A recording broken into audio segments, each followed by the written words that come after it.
दोस्तों, जैसा कि आप तमाम लोगों को मालूम है, 2024 के आम इंतखाबात यानी लोकसभा के इलेक्शन बहुत करीब हैं और उन इलेक्शन के अंदर मुसलमानों का लीडर कौन होगा? क्या असदुद्दीन ओवैसी वो लीडर साबित होंगे जो तमाम के तमाम मुल्क के अंदर मुसलमानों के लीडर साबित होंगे, या मुसलमान उनको मानने के लिए तैयार हैं अपना लीडर? या इस वक्त हिंदुस्तान में जो दूसरी मजहबी जमातें हैं कि उनके कायदीन असदुद्दीन ओवैसी को लीडर मानने से लोगों को मना करते हैं, खास तौर से मुसलमानों को अगर वो मना करते हैं तो उनके सामने क्या रुकावट है? और आज हम इसी पर बात करेंगे कि 2024 के इलेक्शन में मुसलमानों का लीडर कौन साबित हो सकता है। क्या माजी की तरह मजहबी जमातें हमारी सियासत का रुख तय करेंगी, या हम फिर अब की बार कोई सियासी लीडर तय कर कर अपना वोट करेंगे?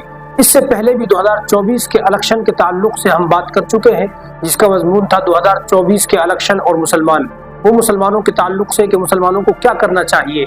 अगर आपने वो वीडियो नहीं देखा है तो आप जाकर के देख सकते हैं। अगर हम 2024 के इलेक्शन को लेकर के मुसलमानों की लीडर की बात करें तो महज असदुद्दीन ओवैसी सिर्फ एक ऐसे नेता हैं जिनको तमाम का तमाम हिंदुस्तान जानता है इस हैसियत से कि वो मुसलमानों के लीडर हैं। जबकि इस वक्त हिंदुस्तान में दूसरी और मुसलमानों की सियासी पार्टियां हैं, लेकिन उनकी वो पहुंच, उनके चेहरे की वो पकड़ नहीं है जो असदुद्दीन ओवैसी की है। और वहीं दूसरी तरफ जो हमारे मजहबी कायदीन है, चाहे वो जमीयत उलमाए हिंद के सदर हों या दूसरी जो जमातें हैं उनके सदर हों, उनको भी तकरीबन तमाम हिंदुस्तान में लोग जानते हैं, लेकिन लोग सिर्फ उनको मजहबी समझते हैं, सियासी रुख अपना दूसरी तरह तय करते हैं। अगर हम बात करें असदुद्दीन ओवैसी की, वो सूबाई इलेक्शन हो या मरकजी इलेक्शन हो, तो मुसलमानों को जिस तरीके से उनके साथ खड़ा होना चाहिए था, तो यही देखा गया है कि मुसलमान अब तक उसके साथ खड़े नहीं होते हैं। उसकी एक वजह यह है कि हिंदुस्तान के अंदर जो मजहबी जमातें हैं उनका रवैया असदुद्दीन ओवैसी को लेकर के थोड़ा बेरुखी वाला होता है। उसकी वजह ये हो सकती है कि अगर असदुद्दीन ओवैसी को सियासी लीडर मान लिया जाएगा तो हमारी जो हैसियत है वो कम पड़ जाएगी, हम सियासी पार्टियों के सामने अपना चेहरा नहीं दिखा सकते हैं। यही वजह एक नजर आती है। जबकि असदुद्दीन ओवैसी को मुस्लिम लीडर मानने के लिए मजहबी कायदीन के पास और कोई बहाना नहीं है। और मैं ये बात इसलिए भी कह रहा हूँ कि हिंदुस्तान में जो मुस्लिम पर्सनल लॉ बोर्ड है, जिसमें तकरीबन तमाम मजहबी जमातों के कायदीन है, उसमें असदुद्दीन ओवैसी साहब भी हैं। अगर असदुद्दीन ओवैसी से कोई जाती रंजिश होती तो वहां से निकाल बाहर करते।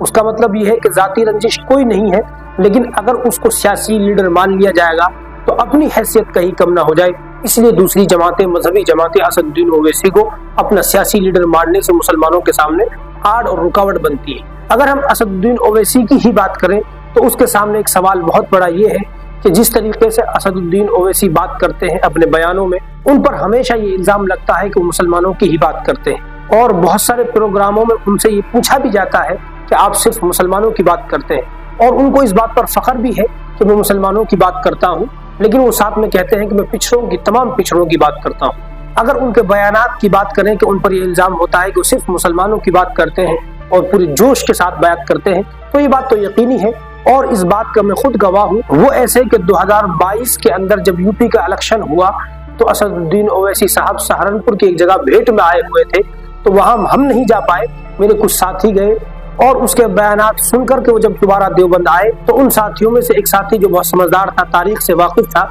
उसने मुझे आकर के बात कही थी कि असदुद्दीन ओवैसी के जिस वक्त में बयान सुन रहा था, मुझे ऐसा महसूस हो रहा था कि कहीं ये अगला जिंदा साबित ना हो। खैर, मैंने अपने उस साथी से कहा कि ऐसा तो खैर नहीं होगा, बाकी वो समझदार भी है, बैरिस्टर भी है, अच्छा बोलते हैं।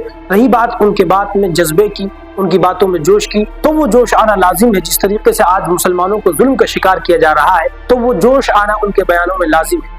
अब हमारे सामने एक सवाल बहुत बड़ा ये होता है, खास तौर से उन मुसलमान लीडरों का जिनका ताल्लुक कांग्रेस से है, वो इस बात को बहुत कुव्वत के साथ कहते हैं कि असदुद्दीन ओवैसी के साथ देने से क्या बीजेपी को फायदा होगा। तो ये बात तो मैं जाती तौर पर भी समझता हूँ कि अगर असदुद्दीन ओवैसी के कहीं हम साथ देते हैं या कहीं ऐसी शक्ल बन जाती है जहाँ बीजेपी का एक उम्मीदवार हो, कांग्रेस पार्टी का एक उम्मीदवार हो और असदुद्दीन ओवैसी साहब की पार्टी का एक उम्मीदवार हो, तो वहाँ मुसलमानों का वोट बढ़ जाने से जरूर नुकसान होता है।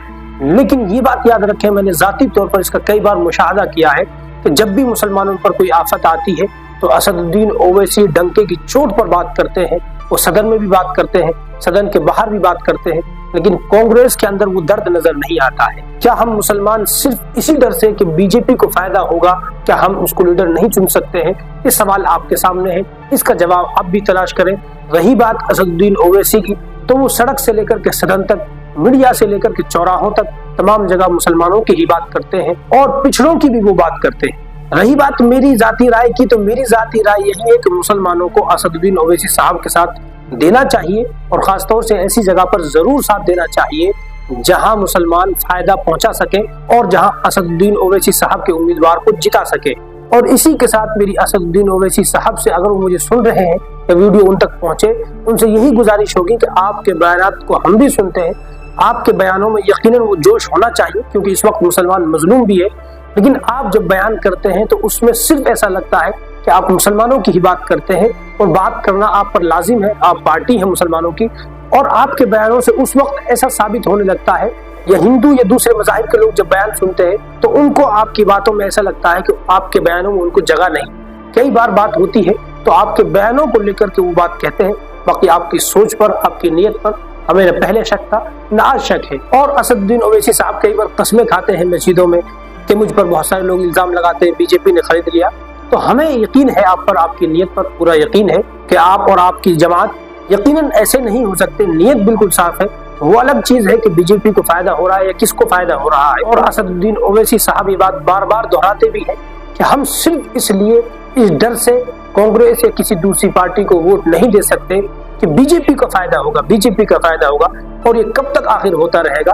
बाकी यही दरख्वास्त होगी कि बयानों में ऐसा महसूस हो, अगर कोई गैर मुस्लिम भी सुने, कि हमारा अपना लीडर और अपना कायद बात कर रहा है। बाकी आपके बयानों में वो सफाई, वो ताजगी, वो चीज होती है, वो मुद्दे की बातें होती है, बिना मतलब की चीजें नहीं होती हैं। क्या मुसलमानों का लीडर असदुद्दीन ओवैसी साबित हो सकते हैं? क्या मुसलमानों को उनके साथ खड़ा होना चाहिए? और जो मजहबी जमात या मजहबी कायदीन इस बात के लिए मना करते हैं कि कांग्रेस को नुकसान होगा या बीजेपी को फायदा हो जाएगा, तो उसका हल हम कैसे तलाश करें? आप कमेंट में जरूर बताएं, क्या उसका कोई हल है या सिर्फ इसी डर के साए में हम जीते रहेंगे? और ये चीज हमें इसलिए भी देखना जरूरी है कि इंडिया अलायंस, इंडिया गठबंधन बना जब, तो असदुद्दीन ओवैसी को दावत तक देना उन लोगों ने गवारा नहीं किया। आखिर हम पूछते हैं कि ऐसा क्यों? क्या वो सियासी पार्टी नहीं है? क्या उसके मेंबर ऑफ पार्लियामेंट नहीं है? क्या वो मुसलमानों के लिए साफ आवाज नहीं उठाते हैं? 25 करोड़ लोगों के लिए जो आवाज उठाए, उस शख्स को अगर पार्टियों में, अगर गठबंधन में नहीं पूछा जाता है, हम समझते हैं कि ये गलत है। फिर बाद में ये शोर मचाते हैं कि असदुद्दीन ओवैसी ने हरा दिया या MIM पार्टी की वजह से नुकसान हुआ। मैं समझता हूँ कि गलत है। इस चीज का सबूत ये भी है कि बिहार के अंदर जब इलेक्शन हुआ तो असदुद्दीन ओवैसी साहब ने खुद कहा है कि उन्होंने बात की थी वहाँ की पार्टियों से, जो जमहूरी पार्टियां हैं, लेकिन उन्होंने बात नहीं मानी। फिर जब उनको नुकसान हुआ तो सारा इल्जाम उन पर धरने की कोशिश की, सारा इल्जाम उनके सर मरने की कोशिश की। मैं समझता हूँ जो कि गलत है। बाकी आपसे यही गुजारिश होगी कि आप लड़े, पूरी कुव्वत के साथ लड़े, मुसलमान आपके साथ में है, और आप अपने बयानों में पूरे जोश के साथ वो वुसाअत भी पैदा करें। अगर कोई भी सुने उसको ऐसा महसूस ना हो कि आपके बयानों में मेरे लिए जगह नहीं। दोस्तों, आप इस पर अपनी राय कमेंट में जरूर दें और हमारे चैनल को सब्सक्राइब करें।